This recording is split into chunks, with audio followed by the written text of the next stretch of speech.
জিনিস দেখো রেডি হয়েছে বাবার কোলে যাওয়ার জন্য। দেখো কত অপেক্ষা, দেখছো ডাকতেছে আর বাবারাই ডাকতেছে কিন্তু। এই যে আর বাবা রেডি হচ্ছে আর বাবাকে ডাকতেছে, কোলে নিতে বলতেছে। আবার কি বলে, নেয় না নেয় না, বাবা নাকি নেয় না রে, বলে নেয় না নেয় না নেয় না বাবা, বাবা নেয় না। নিবে এক্ষুনি নিবে, দেখছো আমি কিন্তু বসে আছি, আমার কাছে আসবে না। আমার কাছে আসার জন্য এরকম করতে হচ্ছে না, যাবে হচ্ছে লোকটা। দেখো ওই যে বাবার কাছে যাবে, দেখছো? এই দেখো দেখো, দেখছো দেখছো দেখছো? আর বাবাকে দেখলে এরকম করে, বাবার জন্য পুরো পাগল। সকালবেলা কি হয়েছে আজকে, দেখছো দেখছো বাবার আদর করে, মানে কথা বলতেছে। এতক্ষণ নিল না কেন?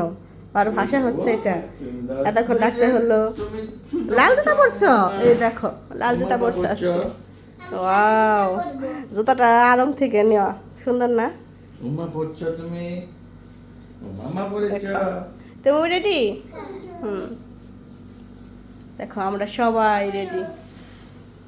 এই দেখো কি দেখছো, আমরা সবাই রেডি। তুমি আসো, এদিকে আসো। এই দেখো ফ্যামিলি। তোমরা যে যারা কমেন্ট করছো যে দিদি ভাই তোমার কয়জন ছেলে মেয়ে, আমাদের আমাদের হচ্ছে ভগবান আশীর্বাদে 2 মেয়ে। এটা হচ্ছে বড় মেয়ে আর এটা হচ্ছে ছোট মেয়ে।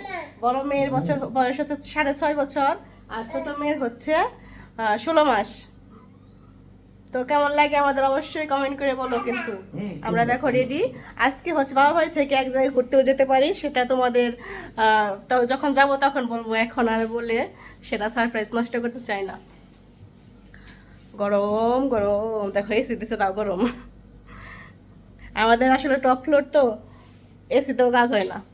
আর মানুষের টিনে, আর আমাদের বাড়িতে বাবার বাড়িতে টিনের ঘরে কত শান্তি, রাতে পুরো শীত ধরে যায়। তোমার দাদাকে আমি মাঝে মাঝে বললাম একটা টিনের ঘর দিয়ে দাও।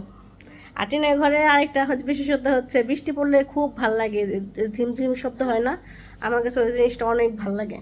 আমার কাছে কীরকম ভাল লাগে, টিনের একটা ঘর থাকবে সুন্দর পরিপাটি, সামনে ফুলের বাগান থাকবে, এরকম ভাল লাগে। এই বিল্ডিং ফিল্ডিং আমার ভাল লাগে না। আর বিল্ডিং থাকলেও থাকবে ফ্ল্যাট, ওরকম সাজানো গোছানো সুন্দর, এরকম না। কিন্তু মানুষের সব চাওয়া তার পূরণ হয় না, মানে এটা আমার ইচ্ছা আর কি, সেটা তোমাদের সাথে শেয়ার করলাম। আবার অনেকে বলো না যে এত ইচ্ছা থাকে ভালো না, ইচ্ছা তো সবাই থাকে, তো সেটা অনেকে প্রকাশ করে অনেকে প্রকাশ করে না। তো আমি প্রকাশ করলাম, তোমাদেরকে ফ্রেন্ড ভাবি, তাই এতে তো দোষে কিছু নাই। যেটা মনে মনে ভালো লাগে সেটা প্রকাশ করতে দোষের কি বলো? এখন কুল পরিবেশ, ঠান্ডা ঠান্ডা ঠান্ডা, সবাই রেডি। দেখছো ওই যে লোগো ধরে এরকম করে। এখন বেরিয়ে পড়বো, বেরোর আগে চুলগুলো আটকে নেব। চুলগুলো খুলছি কারণ হচ্ছে ছবি তুললাম, চুল আটকে রেখে তো মানে বাইরে রেখে ছবি তুললে ভালো লাগে না। প্রথমে তুলছিলাম, পরে দেখি না, দেখতে ভালো লাগছে না, পরে খুলে আবার ছবি তুললাম।